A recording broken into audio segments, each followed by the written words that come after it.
पलटते आज हम आधुनिकता की स्क्रीन तक आ पहुंचे हैं। चाहे वो सामाजिक हो, चाहे वो आर्थिक हो, चाहे वो तकनीकी हो, बहुत से बदलाव हमने उस समय से लेकर आज तक देखे हैं। बहुत सी ऐसी चीजें हैं जो हमें उन्नति के हर एक उस कदम को चूमने में मदद कर रही है जो कि एक अच्छी अर्थव्यवस्था के लिए होना चाहिए और जो कि बहुत बढ़िया बात है। लेकिन आज भी जब हम कुछ चीजों को इतिहास से लेके आज हम देखते हैं, चाहे भूत से लेके वर्तमान हम बात करते हैं, लेकिन कुछ चीजों की प्रॉब्लम सॉल्व हुई है या नहीं उस पर आज भी प्रश्न चिन्ह बना हुआ होता है। और चाहे वो पहले की सरकार हो, चाहे वो आज की सरकार हो, ना जाने क्यों उस प्रश्न से इतना भागती है। और उन्हीं मुद्दों में से आज एक और सेंसिटिव मुद्दे पे हम आज बात करेंगे, जो है आपका मैरिटल रेप।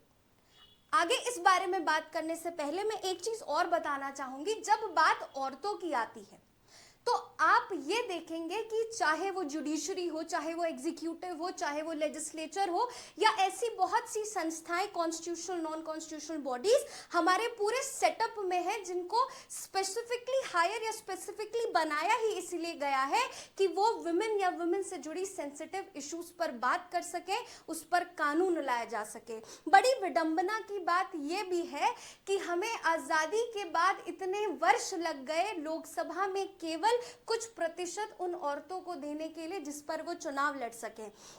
लेकिन यहां भी एक क्वेश्चन मार्क होता है कि क्या यहां भी बदलाव की जरूरत है, क्योंकि क्या एक औरत की सेंसिटिविटी या औरत के मुद्दों पर बात करने के लिए या वुमेन्स के सेंसिटिव इश्यूज पे बात करने के लिए क्या आज भी हमें वुमेन रिजर्वेशन की जरूरत है? क्या एक आदमी उस पर्टिकुलर इशू को क्या इतनी सेंसिटिविटी से नहीं देख सकता? जी हाँ, ऐसा ही कुछ समझ आ रहा है हाल ही में हुए केस में, जिसपे सेंटर गवर्नमेंट ने मैरिटल रेप को लेकर सुप्रीम कोर्ट से कुछ ऐसा कहा है। हम बात करेंगे कि हाल ही में हुआ क्या है कि मैरिटल रेप के बारे में आपकी सेंटर गवर्नमेंट कहती है कि ये रेप नहीं है, ठीक है। मैरिज जैसी एसोसिएशन पे हमें रेप जैसे हार्श शब्द इस्तेमाल नहीं करने चाहिए, क्योंकि अगर आप जाने तो रेप का मतलब हम आगे देखेंगे कि क्या क्या डेफिनेशंस हमने रेप के लेके बात की हैं। लेकिन ये अपने आप में क्वेश्चन मार्क है कि जब सरकार कह रही है कि मैरिटल रेप मतलब शादियों में हो रहे यौन शोषण या शादियों में हो रहे डोमेस्टिक वायलेंस, जो कहीं ना कहीं सेक्सुअल ऑफेंसेस है, उसको आप मत जोड़िए शादियों के नाम से, तो वो थोड़ा हार्श हो जाता है। Rape word doesn't set with marital या शादी के साथ, ये आपका सेंटर का कहना है। क्यों? लेकिन ये क्वेश्चन या ये क्वेश्चन मार्क सेंटर का अपने आप ये जस्टिफाई करता है क्या कि क्या शादी में मतलब सेक्सुअल जो आप असॉल्ट हो रहा है एक औरत के साथ में, वो सही है? क्यों? क्योंकि NFHS national family health survey का एक डेटा ये कहता है कि लगभग भारत में 70 से 80% औरतें ऐसी हैं जो शादी में सेक्सुअल वायलेंस फेस करती हैं। तो क्या अगर आप मैरिटल रेप को रेप कंसिडर नहीं कर रहे हैं, तो क्या आप उस 70 to 80% of the male community को जस्टिफाई करना चाह रहे हैं? यही क्वेश्चन या इसी टॉपिक पे हम आपका ओपिनियन भी कमेंट सेक्शन में जानना चाहेंगे। ना हुआ क्या कि सेंटर ने कहा कि भाई आप ये जो लेबल कर रहे हैं मैरिटल जो रेप है, उसको आप मैरिटल को एज अ रेप मत कंसिडर करिए। क्यों? क्योंकि ये बहुत ज़्यादा हार्श लगता है। और ये ऐसी पहली सरकार नहीं है जिसने ऐसा कुछ कहा है। इससे पहले भी हमने देखा है कि जितनी भी सरकारें आई हैं वो इस पे एक कंसर्न बना हुआ था। लेकिन अब आगे थोड़ा सा इसके बारे में और बात करते हुए देखेंगे कि एक्चुअली कि क्या कंसर्न था, सेंटर ने क्या कहा और उसके सुप्रीम कोर्ट पे उस पर क्या कहना आपका था। जैसे कि हाल ही में जो पिटिशन साइन की गई है उसमें ये बोला कि batch of petition have been filed in court challenging the marital exceptions in the recent Bharatiya Nyaya Sanhita, जो कि इंडियन पीनल कोड या IPC की धारा हुआ करती थी। और पहली बार भी इसके बाद फर्स्ट टाइम गवर्नमेंट ने इस तरीके का कोई अपोजिशन, हालांकि बात इस पर्टिकुलर गवर्नमेंट ने की है, इससे पहले भी हमने मैरिटल रेप के बारे में बात की है, किसी और वीडियो में हम उस पर भी डिटेल में बात करेंगे। लेकिन गवर्नमेंट का यहाँ पे स्टैंड अगर आप देखेंगे तो गवर्नमेंट कहना क्या चाहती है कि a husband certainly does not have any fundamental right to violate the consent of wife, however attracting the crime is a nature of rape। can be arguably considered to the excessive, harsh and therefore disappropriate. यही कहना है आपका centre का कि आप बिना consent के sex नहीं कर सकते, वो उसके आर्टिकल्स या फंडामेंटल राइट्स का वॉयलेशन है, लेकिन आप उस चीज को अगर वो करता है तो आप उसको मैरिटल रेप कंसिडर नहीं कर सकते। यही बात आपकी सेंटर की जो है एक विवाद का मुद्दा यहाँ पे बन चुकी है। अब आगे अगर हम देखेंगे कि आज हम बात करते हैं रेप की और क्यों सेंटर इतना हिचकिचा रही है कि मैरिटल जैसे या मैरिज जैसे पायस कहते हैं ना कि शादियां हमारे देश में केवल दो लोगों के बीच में नहीं है। हमारा वेस्टर्न कल्चर, हालांकि संस्कृति या हमारा संस्कृताइजेशन काफ़ी ज़्यादा हुआ है, लेकिन जब आज भी जब हम शादियों की बात करते हैं तो शादियां हमारे वहाँ किसी एक लड़का लड़की की नहीं, एक पूरी सोसाइटी, एक पूरी फैमिली का एक बहुत पायस बंधन माना जाता है। और हमारी सरकार यही कह रही है कि हम इतने ज़्यादा हमारे सांस्कृतिक तरीके, अपने सांस्कृतिक जो हमारा एक पूरा इवेंट है या जो हमारे कल्चर से जुड़ा हुआ है, हमारे धर्म से जुड़ा हुआ है, उस पर हम रेप जैसा वर्ड कैसे जोड़ सकते हैं। हालांकि कुछ लोग आप भी इस चीज़ से अग्री करेंगे, बट कहीं ना कहीं ये बहुत सेंसिटिव इस मुद्दा बन जाता है। अब ये देखते हैं कि एक्चुअली रेप और मैरिटल रेप में सरकार इतनी कंफ्यूज क्यों है, क्योंकि जब हम रेप की बात करते हैं तो बेसिकली रेप का डेफिनेशन ये होता है कि किसी भी तरीके का पेनिट्रेशन विमेन वेजाइना में, किसी भी तरीके का पेनिट्रेशन, चाहे वो अच्छे तरीके से किया हो, चाहे वो अनऑथराइज तरीके से या जिस भी हार्श तरीके से किया हो, और वो अगर विमेन के कंसेंट या विल के अगेंस्ट होता है, तब आप उसे कहते हैं रेप। और हाल ही में रेप का केस तो आपने देखा ही था जिस पर पूरे लोग सड़क पे थे, लेकिन फिर से क्वेश्चन मार्क ये उठ जाता है कि क्या बदलाव केवल रेप के लिए आना चाहिए, क्या बदलाव मैरिटल रेप के लिए नहीं आना चाहिए। चलिए, तो आप ये रेप की हमने यहाँ एक डेफिनेशन दे रखी है, अगर आप चाहते हैं तो आप वीडियो को यहाँ पे रोक कर एक बार प्रॉपरली ये डेफिनेशन की बात कर सकते हैं कि किस तरीके से पेनिट्रेशन या किस तरीके से आप किसी भी ऑब्जेक्ट वगैरह को अगर उसके वजाइनल पार्ट में इंसर्ट कर रहे हैं तो उसे आप रेप कंसिडर करेंगे। हालांकि जो रेप की डेफिनेशन है वो सोसाइटी दर सोसाइटी डिफरेंशिएट तो करती है, लेकिन at the end of the day आप रेप को चाहे कोई सोसाइटी कुछ भी कहे, लेकिन आप उसको जस्टिफाई नहीं कर सकते हैं। चलिए, फिर भी एक डेफिनेशन देख सकते हैं कि in legal terms rape is defined as any sexual act committed by a male और any woman without her consent. अब आज जब सोसाइटी बदल रही है, आज जब सोसाइटी में बदलाव आ रहा है, तो ज़रूरी ये नहीं है, एक्चुअली कई केसेस ये भी हैं, अब ये नहीं है कि ज़रूरी रेप की डेफिनेशन केवल वुमेन ओरिएंटेड है, नहीं, रेप की डेफिनेशन आजकल मेल ओरिएंटेड भी है, मेल का भी कंसर्न है, तभी रेप की डेफिनेशन में आप आजकल मेल और फीमेल दोनों की ही बात करते हैं, ठीक है। हालांकि इंडिया में रेप को टेस्ट करने का भी तरीका कुछ महीने पहले की बात है, सुप्रीम कोर्ट ने आपके 2 फिंगर टेस्ट को इलीगल या अनएथिकल बताया, एथिकली सही नहीं बताया। एक्चुअली होता क्या था, इससे पहले जब किसी भी वुमेन का रेप होता था भारतीय कानून के हिसाब से, तो उनका एक टेस्ट किया जाता था, दैट इज 2 फिंगर टेस्ट, ठीक है। 2 फिंगर टेस्ट में क्या होता है कि जब भी कोई वुमेन का रेप होता है तो उसका जो नॉर्मल वेजाइनल साइज होता है वो नेचुरल से थोड़ा सा और उसमें गेन आता है, तो आप उसमें 2 फिंगर टेस्ट डाल के, किसी भी नेचुरल इंडियन पीनल साइज का साइज होता है, तो ये आप उसमें 2 फिंगर टेस्ट डाल के ये टेस्ट करते थे कि क्या वुमेन के साथ रेप हुआ है कि नहीं हुआ है।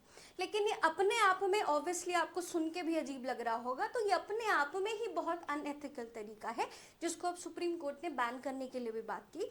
लेकिन सेम तरीके को अगर आप मैरिटल रेप में भी कंसिडर करते हैं, तो एक लेडी जिसकी शादी लेट से 15, 20 साल, 10 साल, 5 साल, कितनी भी साल की हुई हो, वो अपने हस्बैंड के साथ रेगुलर इंटरकोर्स में है, तो वहाँ वैसे भी ये 2 फिंगर थ्योरी जस्टिफाई नहीं होती। एंड ऊपर से अगर कोई लेडी प्रेग्नेंट है, उसका बेबी हुआ है, देन तो सिनेरियो आपको पता ही है कि सिचुएशन पूरी बदल जाती है। तो कहीं ना कहीं ये बात भी उठी और कहीं ना कहीं ये बात वहाँ बिल्कुल तरीके से फेल हो जाती कि क्या एक वुमेन रेप की डेफिनेशन को वैसे भी वहाँ जस्टिफाई नहीं कर पाती कि भाई एक शादीशुदा औरत क्या 2 फिंगर टेस्ट पास कर सकती थी, तो आंसर वॉज ऑलवेज नो। क्यों? क्योंकि वो उस प्रोसेस में रेगुलर है। बट लेट्स मूव फॉरवर्ड कि यस, रेप आज जब आप बात करते हैं, जो मैरिटल रेप की आप बात कर रहे हैं, तो ये रेप की डेफिनेशन आप देख सकते हैं। मैरिटल रेप की हम आगे बात करेंगे कि हमारे आज कॉन्स्टिट्यूशन में, आज हमारे जब न्याय और कानून की बात करते हैं तो बेसिकली हम कहाँ उसके बारे में बात कर रहे हैं। देखिए, जब आप रेप की बात करते हैं, हालांकि हमने देखा कि आईपीसी सीआरपीसी पूरी तरीके से बदल चुका है, हमने उसको भारतीय न्याय संहिता कर दिया है, और भारतीय न्याय संहिता के ही सेक्शन 63 में एक चीज बताई गई है रेप के अगेंस्ट कि किस सिचुएशन में आप उस सिनेरियो को या आप सिचुएशन को रेप कंसिडर नहीं कर सकते। और उस एक्सेप्शन में से, भारतीय न्याय संहिता के सेक्शन 63 के एक्सेप्शन में ही आप देखेंगे कि कहीं ना कहीं ये कानून मैरिटल रेप को अपने आप में जस्टिफाई करता है। कैसे? जैसे कि एक पहला एक्सेप्शन है, exception number 1, a medical procedure और intervention shall not constitute a rape. For example, अगर कोई महिला किसी भी वजह से सर्जरी कराती है अपने मेन पार्ट्स की, या यूरिनल या वेजाइनल पार्ट की अगर सर्जरी कराती है, उस वजह से अगर मेडिकल प्रोसीजर के तहत उसको इस तरीके से टच किया जाता है, तब आप उसको रेप कंसिडर नहीं कर सकते। That is quite normal. क्यों? क्योंकि वो अपनी स्वेच्छा से मेडिकल प्रोसेस के पार्ट कर रही है। लेकिन सेकंड अपने आप में कहीं ना कहीं जस्टिफाई करता है कि गवर्नमेंट इज एग्रीइंग कि marital rape is okay in India. Exception number 2, sexual intercourse or sexual acts by a man with his own wife or the wife not being under the 18 years of age is not a rape. अगर कोई आदमी अपनी wife के साथ या अपनी wife जो 18 साल से कम एज की नहीं है उसके साथ सेक्स कर रहा है, उसके साथ अगर रिलेशनशिप बना रहा है, then that is not basically a rape. But मुद्दा तो यही होता है ना कि मैरिटल रेप जैसी चीज़ आपके दिमाग में एग्जिस्ट नहीं करती, बट मैरिटल रेप जैसी चीज़ एग्जिस्ट करती है। क्यों? क्योंकि ये भी हमारा एक डेटा बता रहा है कि नेशनल फैमिली हेल्थ सर्वे 5 हाल ही के डेटा के हिसाब से, अगर मैं आपको दिखाना चाहूँ तो रिसेंट की जो डेटा है आपका, उसके हिसाब से, यस, उस हिसाब से हमारी 3 in 1, 3 में से 1 विमेन है जो भारत में डोमेस्टिक वायलेंस फेस करती है, और लगभग 25 में से 25 औरतों में से 1 औरत है जो कि सेक्सुअल वायलेंस आपका यहाँ पे फेस करती है। दैट इज लगभग 26 मिलियन ऐसी औरतें हैं भारत में जो अपनी मैरिज लाइफ में लगभग कभी ना कभी सेक्सुअल वायलेंस किसी ना किसी तरीके का फेस करती हैं। तब सरकार क्यों नहीं मैरिटल रेप को कंसिडर कर रही है कि हाँ ये गलत चीज़ है, आपको इस पे क्या बोलते हैं, सेंटर गवर्नमेंट को इस पे, सुप्रीम कोर्ट को रोकना नहीं चाहिए। ठीक है, चलिए फिर भी हम आगे बात करते हैं कि ऐसा नहीं है कि हर चीज़ इसमें गलत ही हो रही है, ऐसा नहीं है कि मैरिटल रेप को लेके और कोई कानून नहीं है।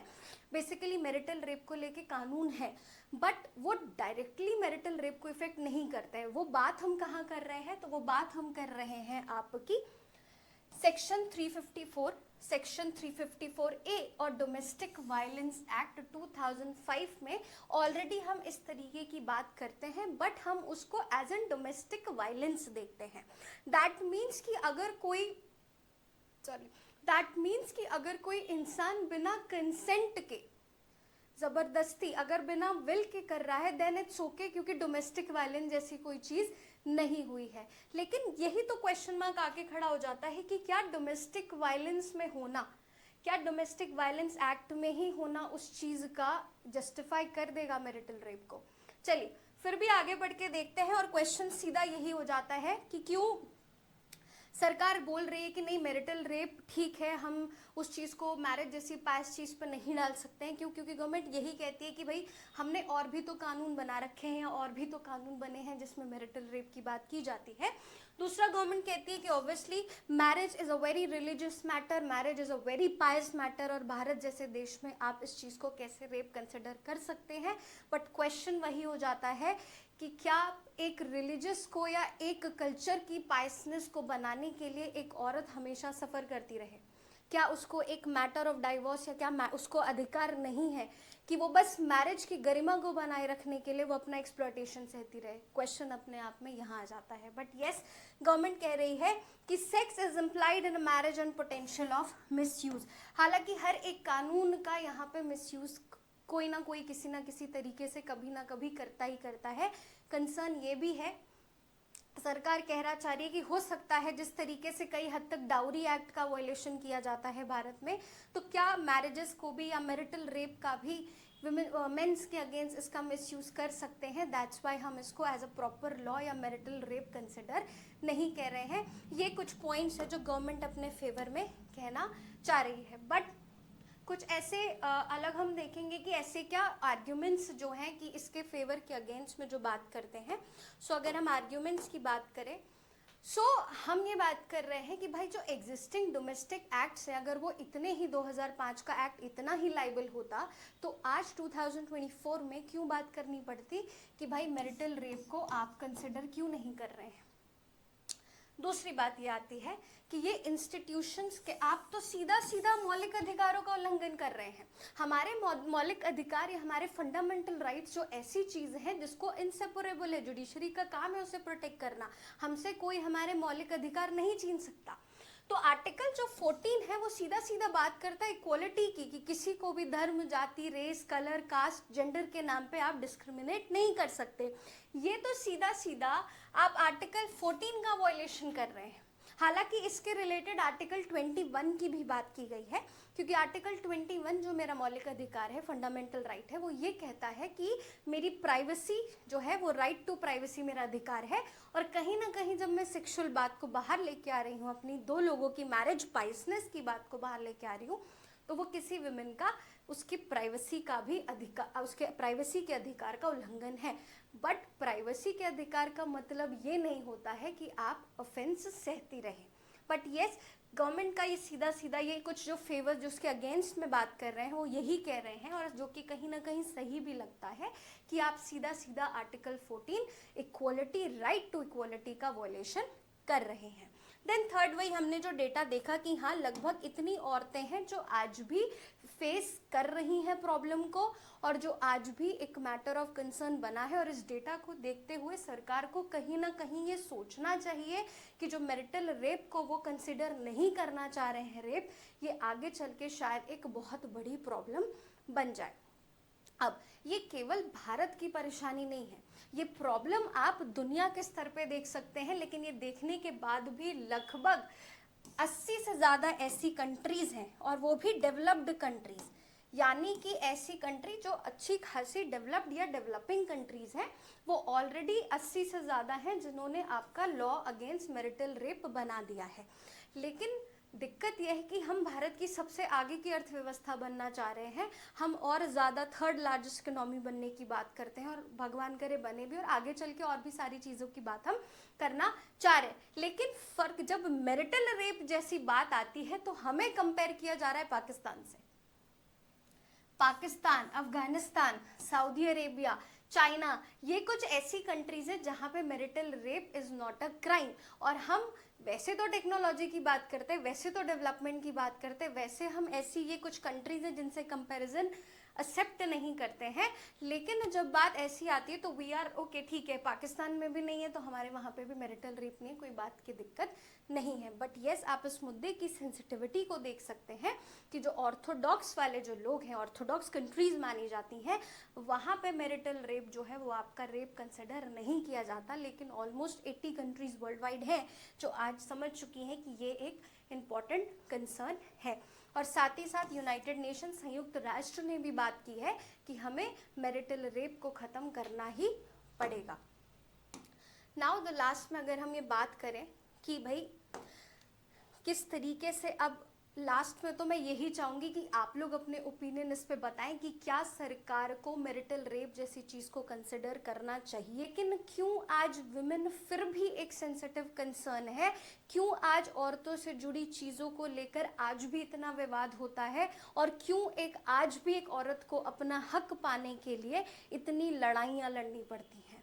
एक वो बॉर्डर पे लड़ते हैं और एक विद इन देश में लड़ रहे हैं, फिर भी आज हम स्ट्रगल कर रहे हैं क्योंकि हमारे पूरे अधिकार हमें आज तक नहीं मिले आज़ादी के इतने साल बाद, कि प्रधानमंत्री को इस बार के इंडिया आपके लाल किले से ये बोलना पड़ा कि विमेन एक सेंसिटिव कंसर्न है और विमेन के लिए हमें कानून बनाना चाहिए।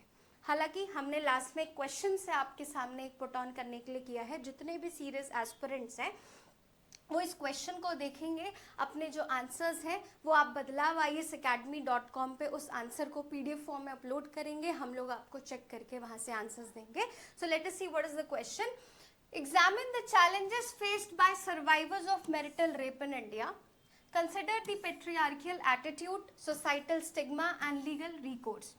Evaluate the adequacy of the existing laws and suggest reforms to create a supportive environment of survivors. ये 250 वर्ड्स के अकॉर्डिंग या 250 वर्ड्स के अप्रॉक्स आप इसका आंसर लिखिए। बदलाव IAS Academy @gmail.com पे आप इसके अपने आंसर्स को अपलोड करिए, हम लोग यहाँ चेक करके आपको यहाँ पे आंसर देंगे। बदलाव IAS आपके लिए और ऐसी वीडियोस लेके आता रहेगा, करंट अफेयर्स की, सोशल इश्यूज की और बहुत से ऐसे इंपॉर्टेंट मुद्दे जो आज भी एक बहुत बड़ा कंसर्न बने हुए हैं। सो बदलाव IAS की वीडियो से और बदलाव IAS से जुड़े रहने के लिए please do like, share and comment. Thank you.